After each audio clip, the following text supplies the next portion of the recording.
আসসালামু আলাইকুম সবাইকে। আমি ইসমাম আহমেদ, বর্তমানে পড়ালেখা করতেছি স্যার সলিমুল্লাহ মেডিকেল কলেজে। আমাদের এই সিরিজটা হবে মেডিকেল অ্যাডমিশনের জন্য টোটাল গাইডলাইন যা যা লাগে, ইনক্লুডিং তোমার যা যা অ্যাডমিশনের জন্য প্রত্যেকটা সাবজেক্ট ওয়াইজ আমাদের গাইডলাইন ভিডিও সামনে আসবে। 1 নাম্বার বায়োলজি, ফিজিক্স, কেমিস্ট্রি কেমনে পড়বা, কি কি বই ফলো করবা, কিভাবে কি আসবে না আসবে, জিকের জন্য কিভাবে করবা, বিশেষ করে ইংলিশের জন্য কি করবা, ইংলিশের জন্য অন্যান্য ভিডিও আমাদের আসবে।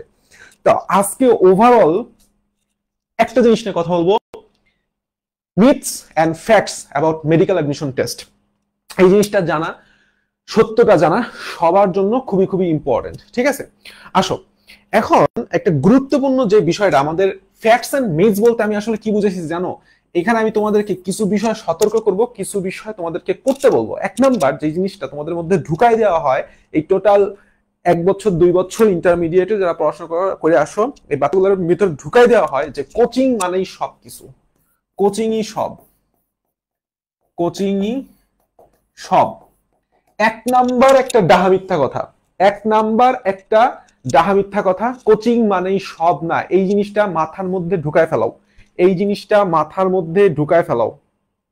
এটা নাইলে সামনে মারাত্মক ঝামেলার মধ্যে পড়বা, মারাত্মক ঝামেলার মধ্যে পড়বা। এর কারণ অন্যতম হইতেছে তোমাকে বোঝানো হবে যে ভালো কোনো কোচিং সেন্টারে তোমার খুব রং তামাশা করে ডাইকে আইনে চা পানি খাওয়ায় ভর্তি করবে, সেটা হোক যে কোনো কোচিং কোচিং সেন্টার। তোমার কাছ থেকে মূল উদ্দেশ্যটা টাকা নিয়ে বইগুলা নিয়ে যাও, মারা খাও।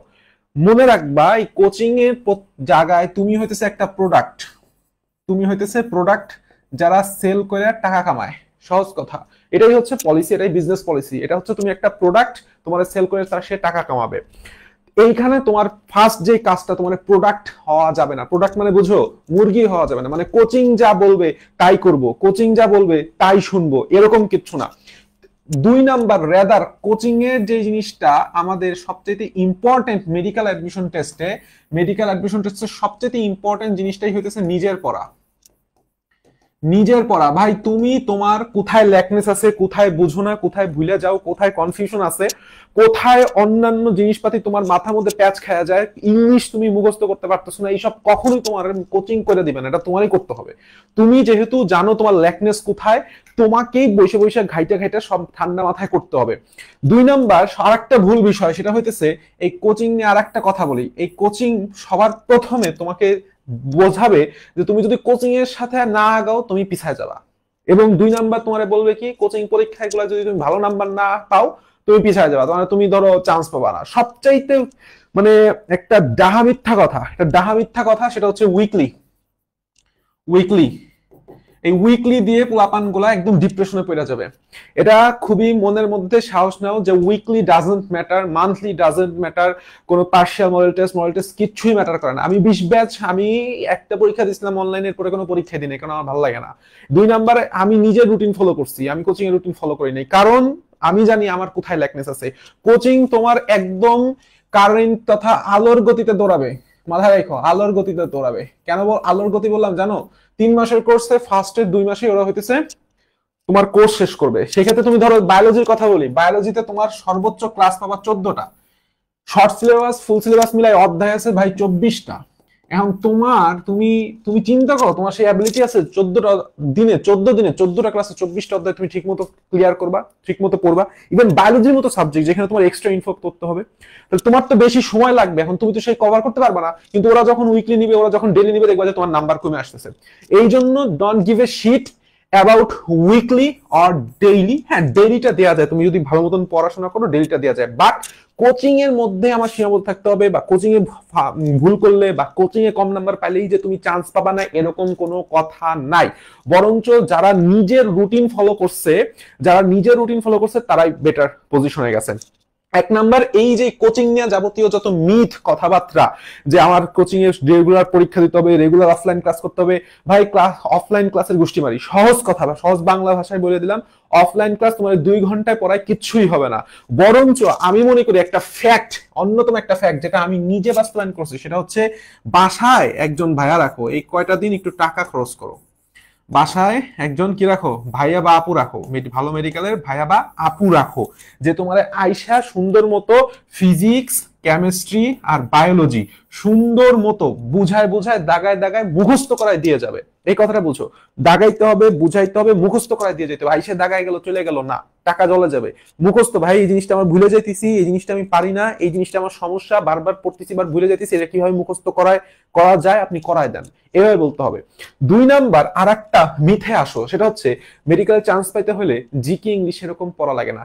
কোনো কোচিং সেন্টারই তোমার জিকে ইংলিশ ভালোভাবে পড়াবে না। আসবে আইসে একটা পিডিএফ আনবে, পিডিএফ এনে দাগায় দাগায় পড়ায় যাবে। ওই পিডিএফ এর দাগানো পড়াতে তোমার জিকে পড়া কিছুই হবে না। তোমার এখনো তুমি ভুল করবা, কি ভুল করবা জানো? এখনো তুমি ভুল করবা সেই ভাস্কর্য নিয়ে ভুল করবা, কোন চলচ্চিত্র কে নির্মাণ করছে সেটা নিয়ে ভুল করবা, সাম্প্রতিক তথ্য নিয়ে ভুল করবা। তাহলে জিকে এর জন্য নিজে পড়তে হবে ভাই, জিকে তোমার কেউ পড়াই দিবে না, জিকে এর জন্য নিজে পড়তে হবে, ঠিক আছে? নিজে বিভিন্ন ট্রিক্স খাটাইতে হবে। আমি নিজে জিকে আলাদা নোট করে পড়ছি, আর আমার আলাদা খাতা বই হয়ে গেছে এরকম অংশ। এখন আসো জিকে এর জন্য এবং ইংলিশের জন্য সবচেয়ে বেটার হয় হইতেছে মেডিকেলের জিকে এবং ইংলিশের জন্য অনলাইন বা অফলাইন কারো কাছে পড়া, যে আসলেই জিকেটা বুঝে, ইংলিশটা বুঝে তোমার পড়াইতে পারবে, ঠিক আছে? এই ইংলিশ দাগায় দাগায় খালি বিসিএস প্রশ্ন মুখস্থ করো, সিনোনিম অ্যান্টোনিম এগুলি মুখস্থ করো, খালি ডিউ প্রশ্ন মুখস্থ করো, আইসা দাগায় দিয়ে গেল, এই হয় নিয়ম হয়, ওই নিয়ম দেয় না। প্রপার একটা জিকে ইংলিশের সুন্দর একটা গাইডলাইন লাগবে, এবং এটা কখনোই তোমার কোচিং সেন্টার তোমার দিবে না, তোমার নিজের করতে হবে, এক্সট্রা করে টিচার রাখা করতে হবে, ঠিক আছে? বুঝাইতে পারতেছি? 3 নাম্বার পয়েন্ট খুবই খুবই খুবই খুবই ইম্পর্টেন্ট, সেটা হইতেছে অতিরিক্ত তথ্য, অতিরিক্ত তথ্য মুখস্থ করা। তোমাকে প্রথমেই মেডিকেল অ্যাডমিশনে আসার আগে, অলরেডি বললাম অ্যাডমিশন সিজন শুরু হয়ে গেছে, একদম অফিসিয়ালি 1 তারিখ থেকে শুরু হয়ে যাবে, অলরেডি কোচিং গুলোয় ভর্তি হইতেছো তোমরা। একটা জিনিস মাথায় রাখো, যারা মেডিকেল অ্যাডমিশনের জন্য টার্গেট করতেছো, এই যে অতিরিক্ত জিনিসপাতি যখন তুমি পড়তে যাবা না, অতিরিক্ত জিনিসপাতি যখন পড়তে যাবা না, মাথাটা তোমার হ্যাং হয়ে যাবে। তোমাকে বুঝতে হবে কোন জিনিসটা তোমার মুখস্থ করতে হবে, কোনটা তোমার মুখস্থ করতে হবে না, কোনটা ইম্পর্টেন্ট, কতটুকু ইম্পর্টেন্ট। এখন দেখবা যে কোচিং পরীক্ষাগুলো কি কিছু কিছু গাঞ্জাখড়ি প্রশ্ন দিবেই, এটা তোমার আটকানোর জন্য। ট্রাস্ট মি ভাই, এটা তোমার আটকানোর জন্য তোমার কিছু গাঞ্জাখড়ি প্রশ্ন দিবে, যে এই প্রশ্নগুলো পারবা না, ওরে বাবা আমি কোন হুনুরে, কোন কোচিং কোন হুনুরে, এই ফিলটা তোমারে সাবপ্রেস ডিপ্রেস করে রাখার জন্যই ওরা তৈরি করে। তো তোমাকে বুঝতে হবে মেডিকেলের জন্য স্ট্যান্ডার্ড, মেডিকেলের জন্য স্ট্যান্ডার্ড প্রশ্নে তোমাকে পরীক্ষা দিতে হবে, এই কথা মাথায় রাখবা। কোনো উল্টাপাল্টা প্রশ্নে পরীক্ষা দিব না, সোজা সাপটা কথা আমার কাছে। তাহলে যদি মনে হয় যে এটা স্ট্যান্ডার্ড, আমি সেখানে যত বড় হনই হোক আমি সেখানে পরীক্ষা দিব না। 2 নাম্বার কথা হচ্ছে স্ট্যান্ডার্ড জিনিসটা বুঝতে হলে তোমাকে অবশ্যই এই অতিরিক্ত তথ্য পড়াটা বাদ দিতে হবে। এখন তুমি বুঝবা কেমন যে ভাই কোনটা অতিরিক্ত তথ্য আর কোনটা ইম্পর্টেন্ট তথ্য। তাহলে তোমাকে ফার্স্ট অফ অল একটা কোশ্চেন ব্যাংক অ্যানালাইসিস করতে হবে। কোশ্চেন ব্যাংক অ্যানালাইসিস করো। বিগত 15 সাল থেকে শুরু করে এই যে 23 সাল পর্যন্ত মেডিকেল এবং ডেন্টালে যত পরীক্ষা প্রশ্ন আসছে, প্রত্যেকটা ফার্স্ট এন্ড ফরমোস্ট কাজ মাথা ঠান্ডা করে, কোচিং এ যা ইচ্ছা হোক মাথা ঠান্ডা করে সলভ করো, অ্যানালাইসিস করো কোন জায়গা থেকে কি টাইপের প্রশ্ন আসতেছে। এই যে বোটানিতে যে চেঞ্জটা হইতেছে, আলিম স্যারের প্রশ্ন ঢুকাইতেছে, আজিবুর স্যারের প্রশ্ন ঢুকাইতেছে, কতটুকু ঢুকাইতেছে আমি সেটুকুই পড়বো, এই জিনিসগুলো জানা খুবই জরুরি। তাহলে 1 নাম্বার কাজ তোমার 3টা সম্পর্কে, myths and facts and myth of medical admission test, 3টা জিনিস সম্পর্কে তোমার কথা বললাম, মাথায় ঢুকাই ফেলাও। 1 নাম্বার জিনিস, কোচিং মানে তোমার সব না, কোচিং তোমার জাস্টিফাই করতে পারে না। কোচিং এর পরীক্ষায় তুমি খারাপ নাম্বার পাও, ডাজন্ট ম্যাটার। কোচিং এ তুমি অফলাইন ক্লাস না করো, ডাজন্ট ম্যাটার।